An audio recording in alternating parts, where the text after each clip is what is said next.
Ripple has publicly shared significant highlights from the Ripple Swell event, which took place in Dubai last month and featured XRP as a major participant.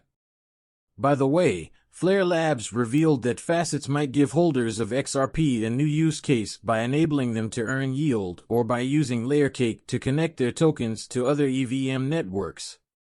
Furthermore, a senior contributor to Forbes has proposed that the money-printing initiatives of the U.S. Federal Reserve may lead to a notable upswing in cryptocurrency prices, with XRP and Bitcoin benefiting from this as well.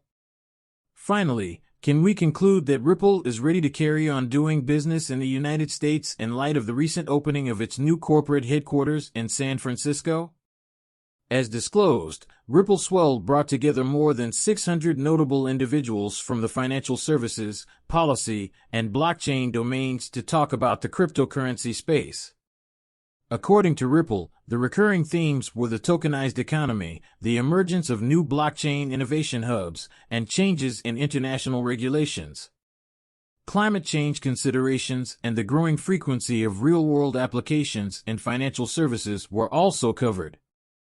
Nonetheless, the most important information about Ripple payments, changing to support SMEs, Dubai's growth as a global crypto hub, the advancement of DIFC blockchain adoption in the UAE, and the significance of cryptocurrency in sustainability.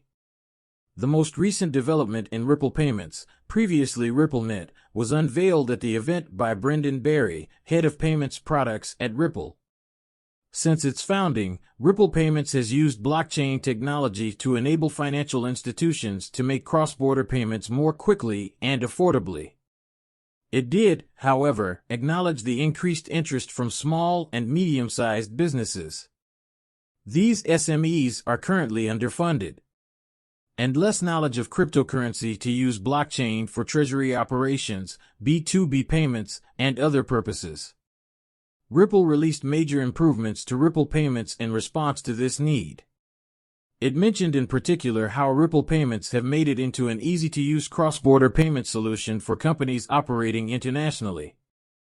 SMEs no longer have to deal with the complexities of cryptography, thanks to Ripple Payments.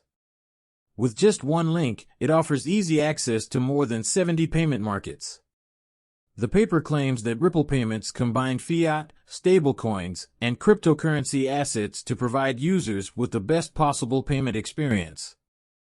Recall that during the event, Brendan Barry's presentation slides included XRP. Additionally, Ripple mentioned that during the Ripple Swell event, Monica Long, the president of Ripple, spoke with Alia Al-Zaraouni, the COO of the DIFC authority. They looked into how the Dubai International Financial Center promoted the use of blockchain technology. Al-Zaraouni stated that the Dubai Financial Services Authority's progressive rules have been essential in guaranteeing legal clarity. The research claims that this strategy has made it possible for blockchain use cases and digital assets, like XRP, which just got approval for use by authorized businesses in Dubai, to grow. To be the first to know about new updates, remember to hit the notification bell and subscribe to our channel. Regarding the most recent events concerning XRP, the Facets protocol is presently being developed by XRP and Flare Labs, the research group that created the Flare network. Flare Labs, the research group in charge of the Flare network, is currently developing the Facets protocol. The main goal of the project is to give assets, like Bitcoin and XRP, that do not yet enable smart contracts on their native networks the ability to do so. The development team has started the project's private beta testing on the Costin testnet, as was announced on December 1st. In the beta testing phase, testers would be able to mint tokens like XRP and Bitcoin on Flare as facets, simulating all real-world circumstances for the project. After that, these tokens, which are now facets, can be used for a variety of objectives that are only made feasible by smart contracts. Flare Labs hinted that the initiative may help release up to $800 billion in XRP and other cryptocurrency assets not long after the beta testing phase began. Their most recent teaser now attempts to draw attention to a few points of interest for market players, such as yield generation and the capacity to connect their tokens to other EVM networks. It is important to note that Flare is an EVM blockchain in and of itself. Flare has a large number of dApps, and the network is continually expanding through various projects. A carefully vetted list of all 42 blockchain projects was published in December of last year. These projects have grown to 280 in an astounding climb that represents a 566% gain in just 1 year. Through staking and other DeFi activities, users can earn dividends on some of these projects. As market players mint their XRP and Bitcoin tokens as facets on the Flare network, they may now use these protocols to generate yield. But customers who want to use the dApps on other EVMs or blockchains have another option. Users can also connect their facets from the Flare network to various blockchains, said Flare Labs. By utilizing the forthcoming LayerCake bridge protocol from Flare, users can bridge their facets. Similar to the Facets project, LayerCake is under development right now. The development team emphasizes that the centralization, security, and liquidity issues that plague conventional bridges will be resolved by the bridge protocol. According to a recent study by Forbes' Billy Bambro, the price of Bitcoin has increased by almost 200% in the past year. Additionally, Billy Bambro of Forbes noted in a recent study that the price of Bitcoin had increased by almost 200% from the previous year. He maintained that the uptick was essential in helping XRPs and other cryptocurrencies' combined market capitalization reach $1.5 trillion, a record not seen since early 2022. Furthermore, Bambro explained the rise in the cryptocurrency market by speculating that Wall Street is looking at possible chances in the digital asset industry.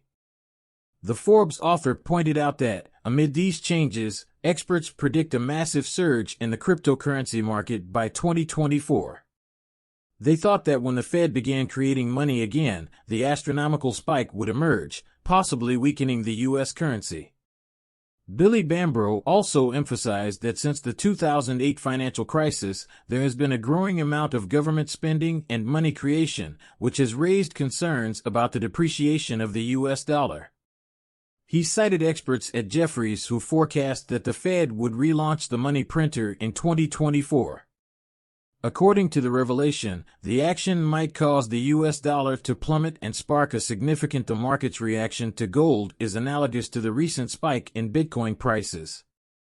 Additionally, Bambro referenced Zach Pandal, a former managing director at Goldman Sachs, about the scenario in which the value of the U.S. dollar declines.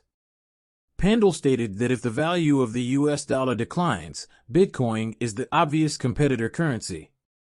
Furthermore, the Forbes writer said that many believe the Federal Reserve will buck its tightening trend and start reducing interest rates in the upcoming year.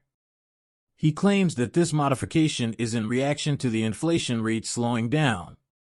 Cryptocurrencies like XRP are anticipated to follow a similar trend, with Bitcoin forecast to climb by over 65% to $70,000. Now for our day's primary focus. What has caused Ripple to decide to establish a new corporate office in San Francisco? In San Francisco, Ripple established a new corporate headquarters. Remember to click the notification bell and subscribe to our channel if you want to be the first to know about new developments about XRP. The cryptocurrency payment startup Ripple has officially inaugurated its new corporate office in San Francisco. The chief technology officer of Ripple, David Schwartz, tweeted about the development yesterday. Interestingly, Schwartz shocked XRP holders by including some stunning images in the tweet of the new Ripple's San Francisco headquarters. To put things in perspective, Ripple's new corporate headquarters are situated in Jackson Square, on the Embarcadero in San Francisco, at 600 Battery Street. Remember that last year, Ripple paid an undisclosed amount to lease a whole two-story historic building? It is important to note that the structure dates back to 1927. But 2 decades ago, the building's owners renovated it to become corporate offices. After the refurbishment, the 130,000 square foot Invesco Real Estate and TMG Partners, two real estate companies, later purchased the building for $125 million in 2019. It's unclear if Ripple will continue to do certain business out of its previous location at 315 Montgomery Street, given that the company is relocating to its new corporate headquarters in San Francisco. Meanwhile, holders of XRP have reacted negatively to Ripple's announcement of the opening of a new corporate headquarters in San Francisco. Many supporters of XRP believe that despite being involved in a protracted legal battle with the Securities and Exchange Commission, Ripple has no intention of leaving the country anytime soon. Notably, last year, when the lawsuit was still a long way from reaching a summary decision, Ripple decided to establish a new corporate headquarters in San Francisco. The blockchain startup, nevertheless, was optimistic that the decision would support its position. As a result, it decided to establish a new corporate office in San Francisco. Later, the much-awaited summary judgment was granted by the court, and Ripple gained a partial triumph. It's unclear if the SEC would accept a settlement offer or file an appeal of the summary judgment ruling, even though the litigation is now in the remedies phase. The SEC had a serious debate on the settlement of injunctive cases and administrative processes during a closed-door meeting, as was previously reported. While the statement from the SEC did not specifically address the Ripple issue, supporters of XRP believe the Commission may address the lawsuit at the meeting. Verify that you enjoy the video, and don't forget to click the notification bell and subscribe. This is a huge assistance for the YouTube algorithm. By sharing this, you can also assist in enlightening others in the same way that you have been enlightened. Video to as many people as we can. Let's spread this news far and wide, people. If you're a true enthusiast of cryptocurrencies, make sure to watch all of our stuff. I'll see you tomorrow to discuss the most recent news that affects our community as a whole.